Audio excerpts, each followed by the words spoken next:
सभा में सदन चल रहा था और सदन में जिस तरह की आज तस्वीरें आई हैं उसके बाद मेरे साथ विधायक जो है मौजूद हैं। मैम, क्या कहेंगी? आप लोग चर्चा करना चाह रहे हैं, अनुपूरक बजट हंगामे के बीच पेश कर दिया गया, आप लोग की जो बात है वो नहीं सुनी गई, क्या कहेंगे? देखिए, हमारा दायित्व क्या है? अगर हम विपक्ष में हैं तो हमारा दायित्व है कि जिस भी क्षेत्र से हम आ रहे हैं, इस सूबे के तमाम जनहित के मुद्दे पर जहां जनता आहत हुई है, हम सरकार से सवाल पूछें। आज आप चाहे आरक्षण का मुद्दा ले लें, नौकरी का मुद्दा लें, खाद का मुद्दा लें, चाहे किसी भी मुद्दे को ले लें, उससे ऊपर क्या मुद्दा है? उससे ऊपर मुद्दा ये है राम के नाम पर जो आपने चढ़ावा बटोरा, उसकी चोरी का मुद्दा। क्योंकि आप भूल सकते हैं कि आप राम के नाम पर सरकार में आए, लेकिन हम नहीं भूल सकते। तो चढ़ावा हमारे इष्ट के लिए था। तो अगर वो चढ़ावा चोरी हुआ है तो जनप्रतिनिधि जो है वो यहाँ आम जनता की आवाज़ है, वो आवाज़ हम उठा रहे थे और ऐसे में सुबह से ही प्रदर्शन चल रहा था। लेकिन अगर इस प्रकार का नियमों का हवाला दे करके हमारे उठते हुए सवालों को रोका जाएगा तो आप ये समझिए कि लोकतांत्रिक की खूबसूरती खत्म हो जाती है।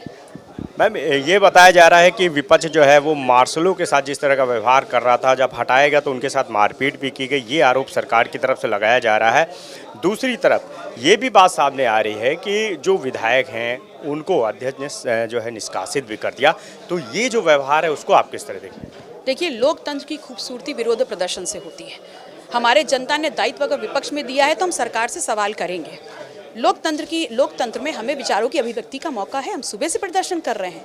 और अगर हमारा कोई भी प्रदर्शन या हमारा कोई भी जो स्टेप रहा कुछ भी आपत्तिजनक था तो आप हमको नोटिस निश्चित तौर पर इशू कर सकते हैं। लेकिन ये नहीं भूलना चाहिए कि इस सदन में चाहे सत्ता पक्ष का हो चाहे विपक्ष का, वो जनप्रतिनिधि एक बड़ी जनता के समाज का जो ना आवाज़ होती है। और जिस प्रकार से छीना झपटी की जा रही थी, धक्का मुक्की की जा रही थी, कहीं ना कहीं इसको स्वीकार नहीं किया जाएगा।